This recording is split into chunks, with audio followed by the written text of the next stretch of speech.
शिक्षक केवल पढ़ाई तक सीमित नहीं होते हैं कि आपको पढ़ा दिए और आपका काम खत्म हो गया। शिक्षक आपको लाइफ टाइम काम आएंगे। जब भी आपको मौका मिलेगा तब भी सर से आप अच्छे वर्ड से यहाँ बुला के हमें नवाजे हैं, तो थोड़ा सा भावुक सा भी माहौल है, क्योंकि विद्यालय से जाने के बाद जब आपको बुलाया जाता है इस तरह के कार्यक्रम में, तो सोनू कुमार को मैं आमंत्रित करता हूँ कि वो आए इस मंच पर।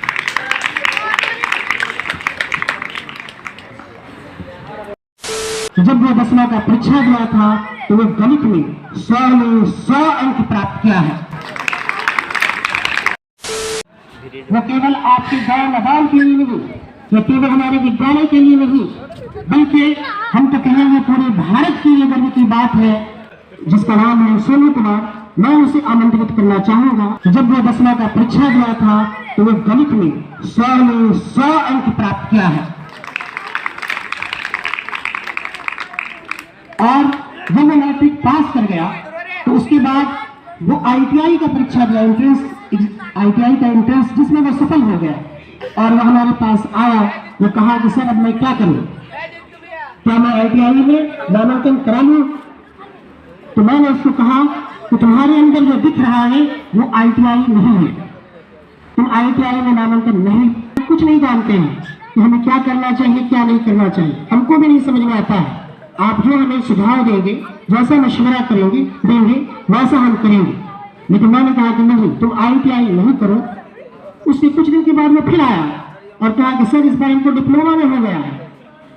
10वीं की परीक्षा के ही पश्चात, कोई लंबे समय अंतराल के बाद में नहीं कह रहा हूँ, 10वीं की परीक्षा के ही पश्चात वो ITI एंट्रेंस का रिजल्ट पहले आया, तो वो पहले मेरे पास आया। उसके फिर कुछ ही दिनों के बाद, हो सकता है 15-20 दिन, ठीक से याद नहीं है, तो फिर आया कि वो डिप्लोमा में हो गया है, अब मैं क्या करूं? तो मैंने कहा कि डिप्लोमा में तुम नामांकन करा लो, और वो डिप्लोमा इंजीनियरिंग में भी पास किया। और उसके बाद वो आज इंजीनियरिंग का छात्र है, वो शायद कि 3रे वर्ष में इंजीनियरिंग में पढ़ रहा है, जिसका नाम है सोनू कुमार। मैं उसे आमंत्रित करना चाहूंगा कि वो आए, 2 शब्द अपना अनुभव इस विद्यालय के संदर्भ में और सरकार की योजनाओं के संदर्भ में लोगों को बताएं कि वो कैसे सफल हुआ है और इन सब चीजों का क्या महत्व है।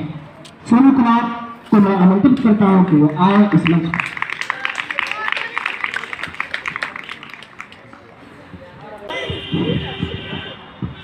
फर्स्ट ऑफ ऑल जवान सर को बहुत बहुत शुक्रिया अदा करना चाहता हूँ, इतना अच्छे वर्ड से यहाँ बुला के हमें नवाजे हैं, तो थोड़ा सा भावुक सा भी माहौल है, क्योंकि विद्यालय से जाने के बाद जब आपको बुलाया जाता है इस तरह के कार्यक्रम में, तो बहुत अच्छा फील होता है, बहुत अच्छा लगता है। तो सर को फिर से बहुत शुक्रिया करता हूँ। और हमारे विद्यालय के मुखिया डॉक्टर MP सर, हमारे सभी प्रिय सर, सदा मनोहर सर, जवन सर, मनोज सर, सारे मैम, और यहाँ पे आए हुए सभी बच्चों के गार्जियन तथा इस विद्यालय के सारे परिवार को धन्यवाद देता हूँ कि इस तरह के कार्यक्रम में आप लोग आए और इस तरह के सर कार्यक्रम करवा रहे हैं। तो फर्स्ट ऑफ ऑल मैं से स्टार्ट करना चाहता हूँ कि शिक्षा वह शेरनी का दूध है जो पिएगा वही दहाड़ेगा, क्योंकि शिक्षा का मतलब केवल नौकरी तक तो ही नहीं होता है, ये आपको जीना सिखाएगा, सारे कामों में आपको मदद करेगा।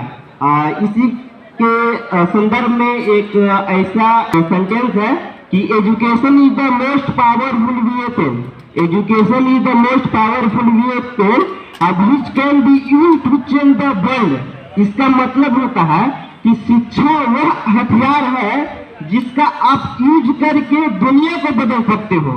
विदाउट एजुकेशन कुछ भी संभव नहीं है। अगर आपके पास एजुकेशन हो तो आप कहीं पर भी सेटलमेंट कर जाओगे। खास करके हमारी बच्चियां लोग, हमारी छोटे छोटे भाई बहन जो अभी एजुकेशन प्राप्त कर लेंगे तो अपना गृहस्थ जीवन में जाएंगे तो उनको ज़्यादा दिक्कत नहीं का सामना करना पड़ेगा। फ्रीडम से अपनी लाइफ को एंजॉय करना होगा और अच्छे से अपने लाइफ को जिएंगे, किसी के अंडर रहकर नहीं रह पाएंगे। तो दो चार वो हमारे छोटे छोटे बहन भाई आके यहाँ पे बोले, हमको बहुत अच्छा लगा और बहुत अच्छे से रिप्रेजेंट करती है। इस तरह का रिप्रेजेंटेशन अभी इस मुकाम से यहाँ से आप स्टार्ट करते हैं तो आप उस शिक्षक के लिए कहीं और कॉलेज में जाइएगा तो वहाँ बोलिएगा तो बहुत अच्छा लगेगा। और अपने साथ साथ अपने माँ बाप के साथ साथ स्कूल का, यहाँ के टीचर का भी नाम रोशन कीजिएगा। क्योंकि मैं अभी किशनगंज से गवर्नमेंट इंजीनियरिंग कॉलेज किशनगंज से इंजीनियरिंग कर रहा हूँ। तो जैसा कि बताया है कि 3rd ईयर में अभी मैं हूँ, तो वहाँ पे भी बहुत सारे कार्यक्रम होते हैं। जैसे ग्रुप डिस्कशन हो गया, एक्सटेम्पर हो गया, बहुत सारे कार्यक्रम होते हैं। तो इंजीनियरिंग में जाकर भी लोग बढ़िया से नहीं बोल पाते हैं। इंजीनियरिंग में जाने के बाद भी कोई टॉपिक दे दिया जाएगा कि आप इस वर्ड पे बोलिए, इस टॉपिक पे बोलिए, तो नहीं बोल पाते हैं। क्यों नहीं बोल पाते हैं? क्योंकि उनको जब हाई स्कूल में हो चाहे तो मध्य विद्यालय में हो तो उनको उस तरह के माहौल में नहीं डाला गया है, उस तरह की उनको ट्रेनिंग नहीं दी गई है ताकि वो किसी वर्ड पे बोल पाए। और मैं आज तक तो किसी कोचिंग में सुना करता था कि क्रैश कोर्स स्टार्ट होता है, एग्जाम होने, बोर्ड का एग्जाम होने से 2-3 मंथ पहले क्रैश कोर्स स्टार्ट होता है। लेकिन मैं आज गर्व के साथ कह रहा हूँ कि सब लोगों ने बोले कि इस विद्यालय में भी क्रैश कोर्स का सुविधा है। और आप लोग बहुत भाग्यशाली है कि आप लोगों को ऐसा स्कूल मिला है, ऐसा टीचर मिले हैं। मैं दावे के साथ कह सकता हूँ कि यहाँ पे ऐसे ऐसे शिक्षक हैं जिनको किसी से भी सामना करवा दिया जाए आसपास में तो हमारे टीचर अव्वल होंगे, बहुत अच्छे होंगे। मैं पर्सनली सभी सर को जानता हूँ। किसी भी प्रकार के डाउट हो, किसी भी तरह के उसको क्या बोलता है कि लाइफ में किसी भी प्रकार की दिक्कत हो, जैसा कि सर बोले कि हम एक ऐसे परिवार से आते हैं, मेरे जो परिवार वाले हैं बहुत कम पढ़े लिखे हैं, जिनको कोई तरह के मतलब जानकारी नहीं कि आपको क्या करना चाहिए, पढ़ने के बाद क्या करना चाहिए या कौन सी सेक्टर में लेकर आपको पढ़ाई करना चाहिए। तो हम भी 10th में थे तो हमको भी ज्यादा नहीं पता चलता था क्या करें ना करें, तो हम सर से पूछा करते थे और सर अच्छे गाइडेंस दिए हैं और अभी तक अच्छे गाइडेंस दिए हैं। शिक्षक केवल पढ़ाई तक सीमित नहीं होते हैं कि आपको पढ़ा दिए और आपका काम खत्म हो गया। शिक्षक आपको लाइफ टाइम काम आएंगे।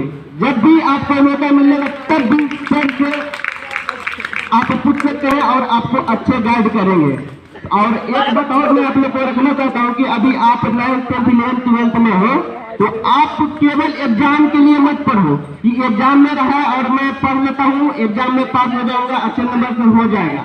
मैं आपको बताता हूँ कि अगर आप अपना स्कूलिंग खत्म करके जाओगे और फिर आप किसी जॉब के लिए तैयारी करोगे, कंपटीशन लाइन में जाओगे, तो आपको फिर से वहीं से पढ़ना पड़ेगा जो अभी आप पढ़ रहे हो, जो अभी आप 9th 10th 11th 12th में जो पढ़ रहे हो ना, फिर से वही चीज पढ़ना होगा। तो क्यों ना आप अभी पढ़ रहे हो तो इसी को अच्छे से पढ़ लिया जाए ताकि बाद में हमको नहीं पढ़ना पड़े और कोई भी एग्जाम आप लोग क्लियर कर सकते हो। तो आप लोग हमेशा अच्छे से पढ़ो और बढ़िया से पढ़ो। और यहाँ के शिक्षक इतने अच्छे हैं कि आपको पर्सनली गाइड करेंगे और सर से टच में रहो। और क्या ही बोलना चाहूँगा, तो ठीक है, हम लोग इतना अच्छे से सुनो। Thank you for listening to me. धन्यवाद।